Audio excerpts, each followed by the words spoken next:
Alright, welcome to Marvel Monday, where we are finishing up the Blade trilogy with Blade Trinity. And I gotta say, unlike most people, I don't hate this movie. Not at all. I actually really like it. For the longest time, it's the only Blade movie that I had seen because I'm a wrestling fan and Triple H was in it. And I promoted this a lot during Monday Night Raw and SmackDown. WWE just promoted it a lot back in the day. And so eventually I bought the unrated DVD, which I don't have anymore, but I did have it. And that leads to some confusion, which I'll get to when it comes to the ending. Because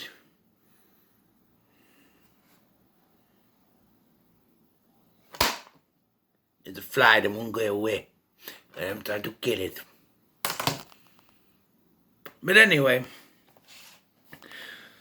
story is about Blade. Apparently, everyone knows who he is, and are trying to track him down. This leads to a group of vampires led by Parker Posey, also including Triple H and Callum Keith Rennie, as they find the first vampire, Dracula, which is what Blade vs. Dracula. Not a bad idea. Dracula, so you have, Blade is played by Wesley Snipes. Dracula is played by, I know his name. I want to call him McRory, but it's not his name in here. It's Dominic Purcell, who plays McRory on Legends of Tomorrow, which is on later tonight, or already been on, depending on how long it takes for this to upload. Actually, you'll be seeing this on Monday, so it was already on, because I'm recording this on Sunday, so...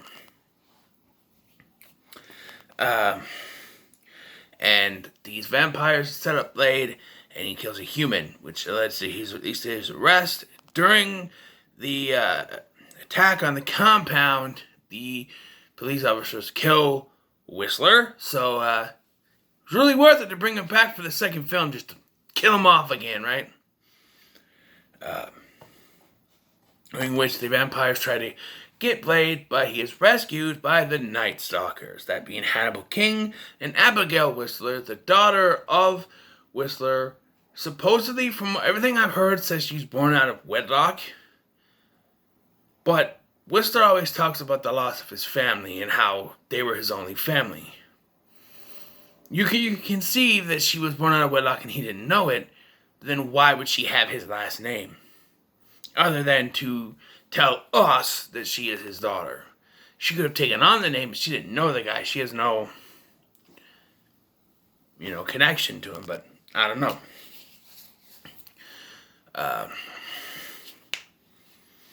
And then you have Blade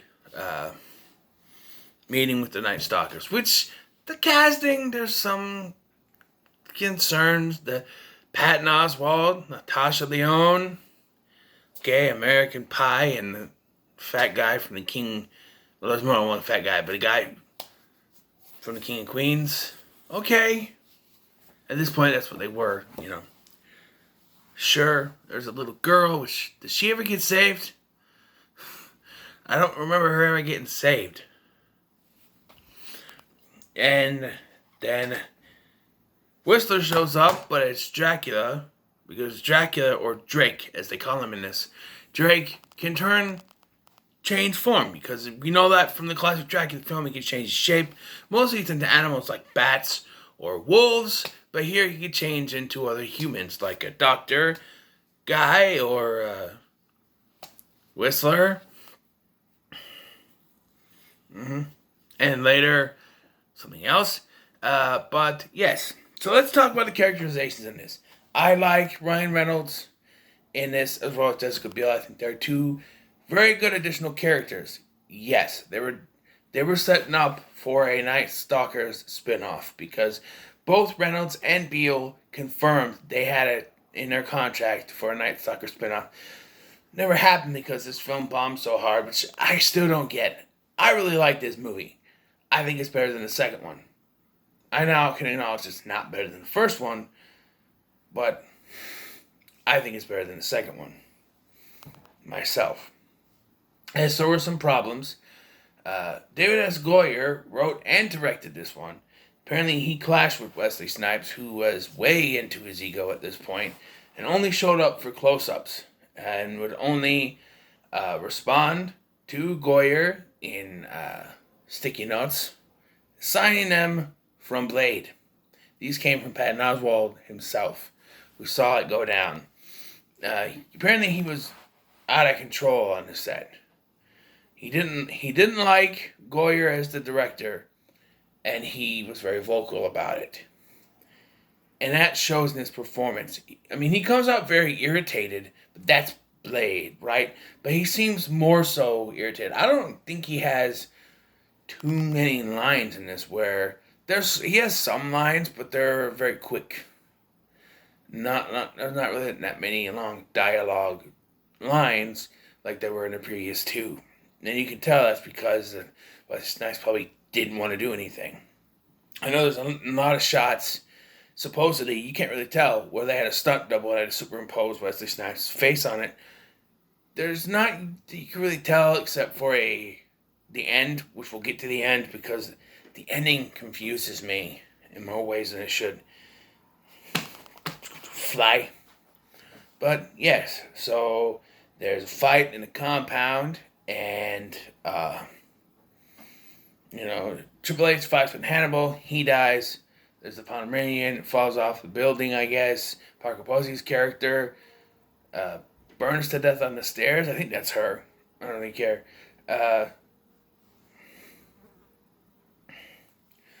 Is he in the credits thing? Because I swear he's on it.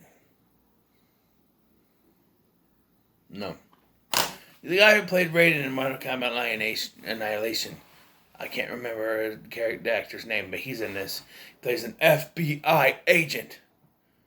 But he's not learning to surf, though. He shows up at the end. Okay, so before I get to the ending, I really want to discuss the ending. Before I get to it, let's talk about Dominic Purcell as Dracula. A lot of people have pointed to him being the primary problem with this. I've already pointed to the primary problem, Wesley Snipes. His disregard and not willing to participate in most things is what kind of hurt this movie. Dominic Purcell does what he can. People have cited, he gets all pissed and grumpy at the way they perceive Dracula with the cereal and the vibrators and stuff. Wouldn't you? If you are told by a group of vampires you are the most feared creature, the most legendarily feared vampire creature there is, and you go into some weird place and they got vibrators and cereal and stuff like that, wouldn't you be a little angry? He has a right to be angry, and he eats the chick, right? Not in that way. He bites her neck. You know what I mean. Yes, there's the scene with the baby but that is to get away. He does steal a little girl again. Did they save that little girl? Because I don't remember at all. I think he's fine. I think he's an underrated Dracula, just like Jerry Butler. I think they're both underrated. And those are two films also criticized for the portrayal of Dracula. But I like them both. Alright? You can say, I love Dracula 2000 and I like this movie. I like Dracula 2000 and I like this movie. Alright? And I think the story of... And then, they had some familiars in the last two films. And now there's, familiars. They got human blood bags, which were supposed to be worked into the original film, but was taken out. They worked it into this one. And I remember when I first watched this, that is a horrific sight to see humans wrapped in this basically freeze-dried bags or whatever, and he's stuck in there, blood pumping out. It is horrific. That shocked me the first time I saw it, right? And they tell him to shut it down. Because, there's another FBI agent in on it or something. And, yeah, it's horrific. I like some of the action scenes, although they are a little more wooden than the previous two movies, although they're not bad. Overall, and I think Ryan Reynolds brings up when it comes to the action. He was known for comedy, but you could see that he got jacked for this film. The muscles that he had. This is before he was known for doing movies like this. the action comedy movie type things that he does now. At this point, he was known for stuff like Van Wilder, maybe Just Friends, Two Guys, a Girl in a Pizza Place. Here, I think he really showed what he could do. I cannot take it anymore. Let's talk about the ending because it confuses me. So, the Nostalgia Critic recently did a review for this movie. He's done all three. And he got to the ending, and the ending that he showed didn't make sense to me because I'd never seen it before. It's not the ending I was familiar with. The weird thing is, it's down as the unrated ending, but I had the unrated DVD and had a different ending on it.